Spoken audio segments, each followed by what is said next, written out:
Hi, I'm Jeff Richards and welcome to Japan Today Spotlight. An elderly man or woman is at home when the phone rings. Someone says he's their son and he's in trouble. He needs money urgently. He then asks for help and says a work colleague will drop by if they can collect the cash. Sure enough, someone shows up. The parent hands over the money. Later, they call their son and learn there was no emergency. This scam, called Ore Ore Sagi, the It's Me scam, has been going on in Japan for at least 20 years. This week, we look at how these scams work, how criminals change their tactics, and what you can do to avoid being taken to the cleaners. Scammers target older people living alone. Some victims suffer from dementia and are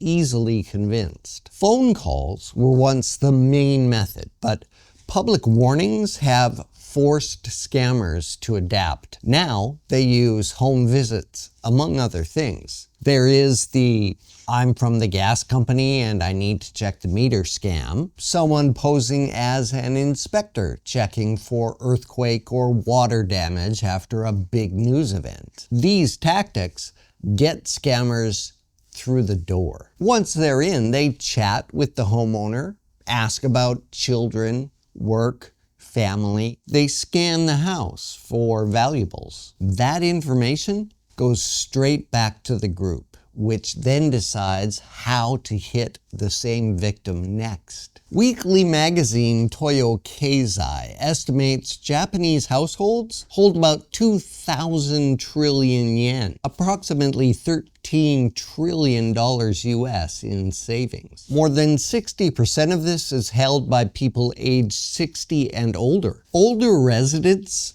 lose billions of yen each year despite public warnings. In 2024, the National Police Agency said fraud losses hit a record 126.8 billion yen, up 81.3 billion yen from 2023. The National Consumer Affairs Center lists the most common complaints received from older victims: inflated home repair charges, borrowing from insurance policies, switching internet or utility contracts, smartphone-related trouble, subscription traps for health or beauty products. Some scams are so outrageous, it's hard to believe that people fall for them, but they do. A father and son team were arrested just this year for trying to defraud a woman in her 80s out of 1 million yen. That's about $6,700. They impersonated Los Angeles Dodgers star Shohei Ohtani on Line and Facebook. They told her in messages that because I'm the best baseball player in the world, my insurance premiums are too high. Can you help me pay 1 million yen? The woman agreed, and one of the men then pretended to be Ohtani's agent, saying he would travel to Tokyo to meet her and collect the money in cash. The father and son duo were both arrested after the woman got wise to the scam. She probably realized, finally, that Ohtani is not exactly short of money. A new fraud involving fake police has surged in 2025, netting at least 7 billion yen, almost $47 million in the first half of the year. Fake police contact their victims using phone numbers ending in 0110, the digits used by real police stations. They claim the victim's bank book was used in a crime. They show fake police IDs through Line. Then they demand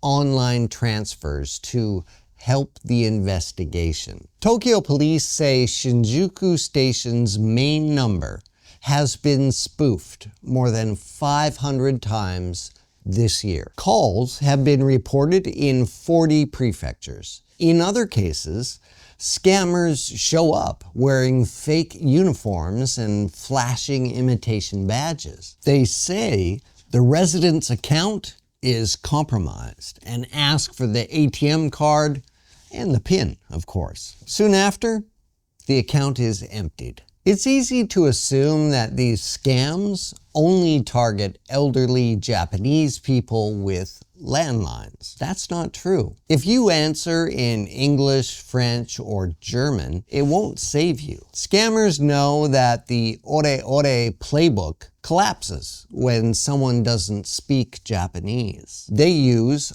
online first scams where language doesn't matter. Fake job offers on Instagram, Facebook, and Line. Fake visa or immigration services. Bar traps where they target tourists. And romance scams on Tinder and Facebook. According to the Justice Ministry's white paper on crime, more than 70% of scammers caught were under the age of 30. Many are deeply in debt, and they are recruited for yami baito. That's criminal part-time work organized through encrypted phone apps. Credit cards and digital payment systems make it easy for young people to run up debt. When they can't repay that debt, job ads offering 50,000 yen, about $330 a day, are very tempting. These groups form quickly and disappear just as fast. In the case of fake police calls,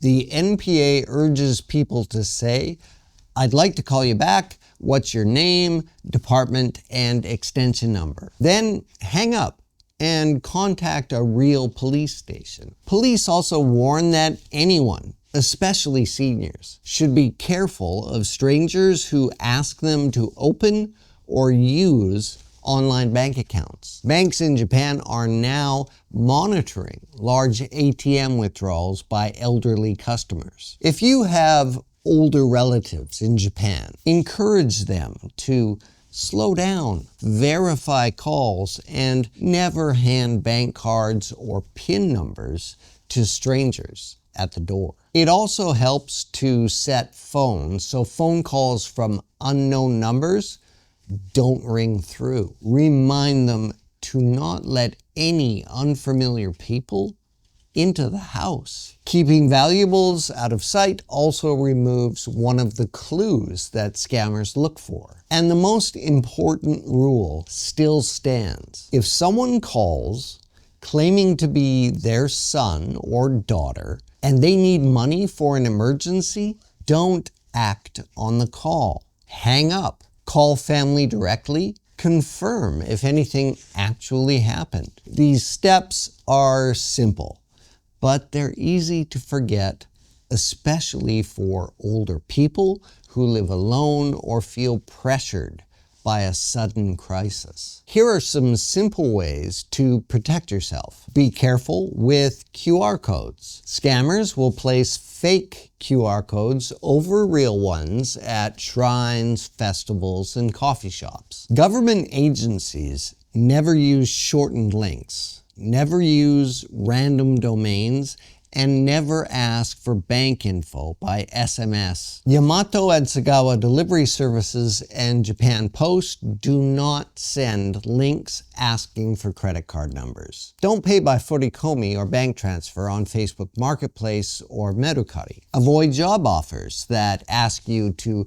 receive packages or forward money. That's how criminals recruit mules. For tourists or visiting friends and family, have them avoid bars with street touts. Never give your passport, residence card, or my number details out to strangers. Scammers thrive on panic. They want you to feel rushed and feel afraid. The truth is, the con isn't going anywhere. There's too much money in play and too many ways to deceive people. So, in the spirit of a famous British wartime poster, keep calm and catch the con. Verifying everything is still the strongest defense. Thanks for watching Japan Today Spotlight, and from the Japan Today newsroom here in Tokyo, I'm Jeff Richards.